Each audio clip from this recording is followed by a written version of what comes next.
Mother lion sacrifice to save lion baby across river. जंगल में एक शेरनी रहती थी। वो गर्भवती थी।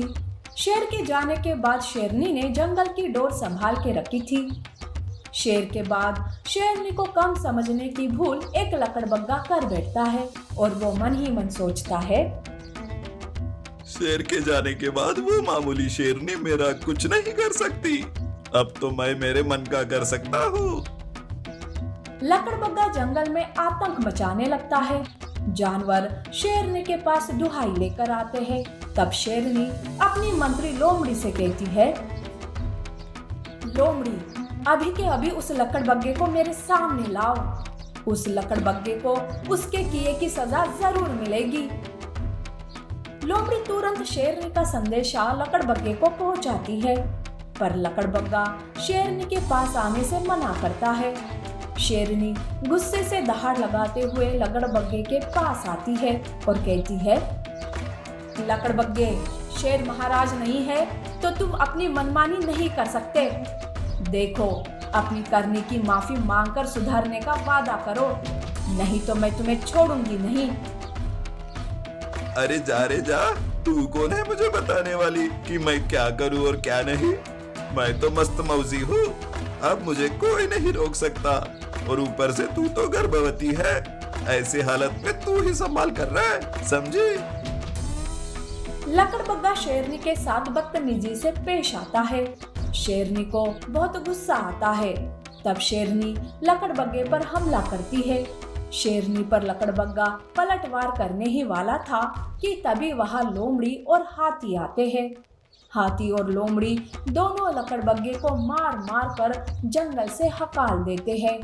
तब लकड़बग्गा गुस्से से मन ही मन सोचता है, आज तो इस शेरनी को छोड़ रहा हूँ, पर शेरनी, मैं वापस आऊंगा और तब मैं तुझे और तुम्हारे चेलों को बिल्कुल नहीं छोड़ूंगा।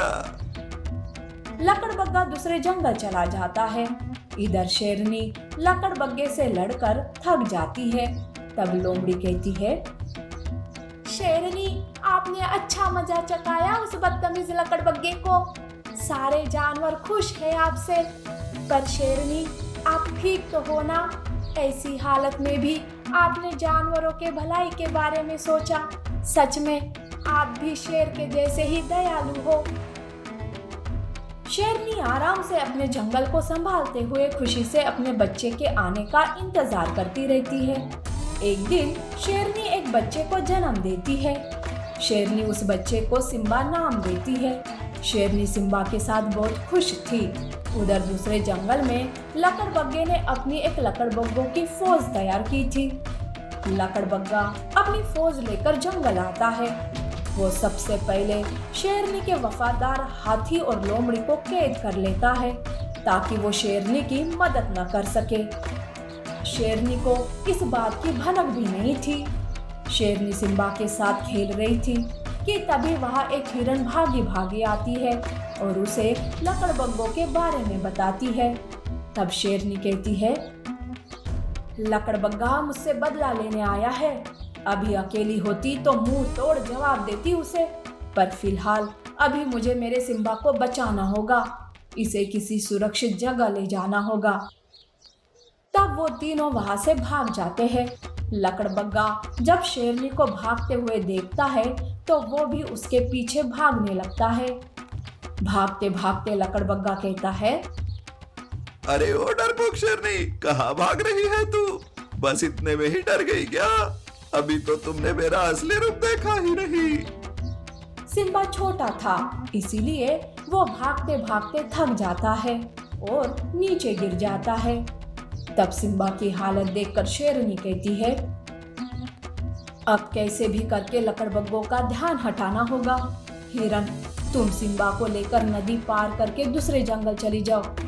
मैं तब तक इन लकड़बग्गों को रोकती हूँ। पर शेरनी, हम आपको अकेले कैसे छोड़ सकते हैं? नहीं नहीं, मैं भी आपकी मदद करूंगी। नहीं हिरन, मेरा कहा मानो और सिम्बा को लेकर चली जाओ। मैं उन लकड़बग्गों को मारकर आ जाऊंगी। और हाँ, हो सके तो मेरे सिम्बा का ध्यान रखना। शेरनी हिरन और सिम्बा को नदी के उस पार जाने के लिए कहती है।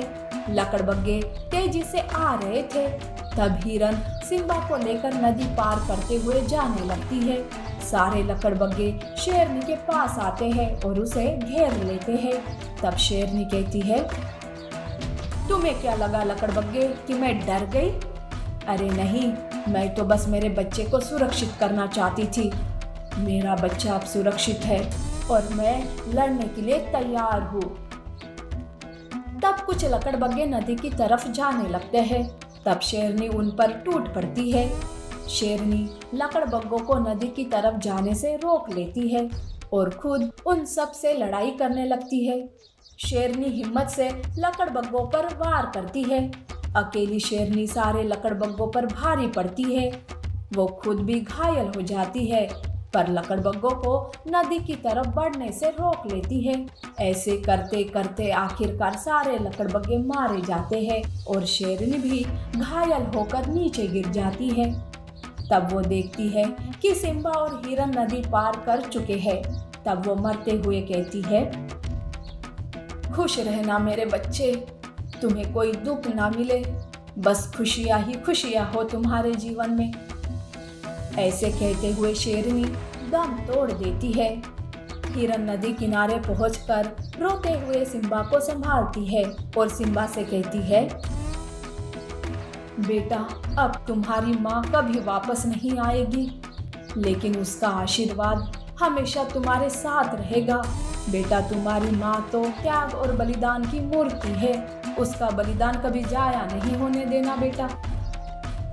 हिरन सिम्बा का पालन पोषण करने लगती है। सिम्बा को एक नेक शेर बनाती है, बिल्कुल उसकी माँ के जैसे। इस तरह से एक माँ ने अपने बच्चे को बचाने के लिए अपने प्राणों की आहुति दे दी। ऐसी और अमेजिंग कहानियों के लिए हमारे चैनल को लाइक और सब्सक्राइब करना ना भूलें। शुक्रिया।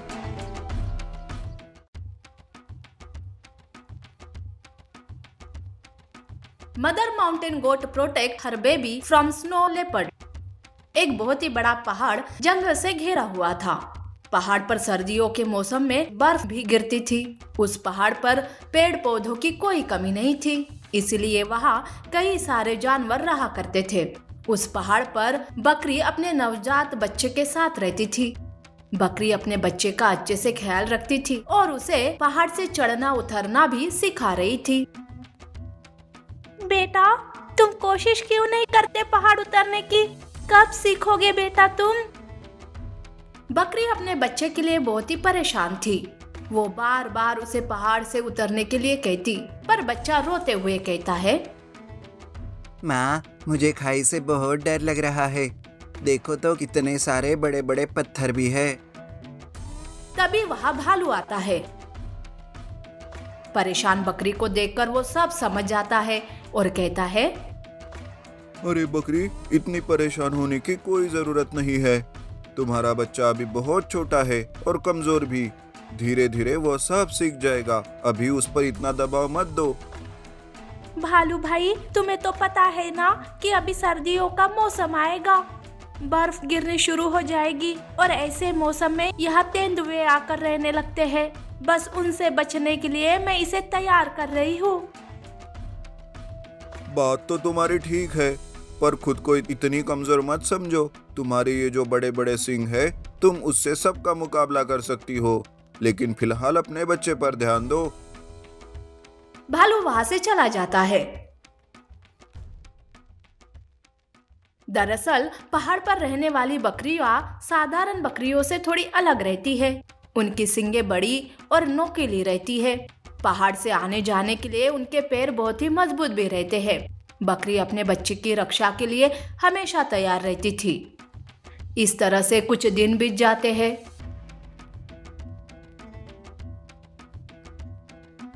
सर्दी का मौसम चालू हो जाता है। तब तेंदुए पहाड़ पर आकर रहने लगते हैं। बकरी बहुत ही चिंतित रहती है। अपनी माँ को चिंतित देखकर बच्चा सोचता है, माँ मेरे लिए कितना चिंतित है। अब मुझे भी खुद से पहाड़ चढ़ने और उतरने की कोशिश करनी होगी। बच्चा अकेला ही पहाड़ उतरने की कोशिश कर रहा था। कि तभी वहाँ एक भूखा तेंदुआ आता है। उसकी नजर बकरी के बच्चे पर जाती है। वो उसके लिए धाक दिए बैठ जाता है और सोचता है, बस अब कुछ ही देर में मैं इस बच्चे को अपना शिकार बना लूंगा। इसे खाकर तो बड़ा मजा आएगा। ऐसे सोचकर वो चुपके से बच्चे पर नजर रखे रहता है। तो उधर बकरी अपने बच्चे को घर में न पाकर परेशान हो जाती है। अरे मेरा बच्चा कहाँ चला गया? अब तो तेंदुए शिकार के लिए इधर उधर भटक रहे होंगे और ऐसे में पता नहीं ये कहाँ चला गया। बकरी अपने बच्चे को ढूंढते ढूंढते पहाड़ की चोटी पर आती है। तब वो बच्चे को और छुपे हुए तेंदुए को भी देख लेती है। तेंदुआ बच्चे के पीछे भागने ही वाला था कि तभी बकरी चिल्लाते हुए कहती है, बेटा भाग जाओ बेटा भाग जाओ। बकरी बच्चे को भगा देती है और खुद तेंदुए के सामने आती है।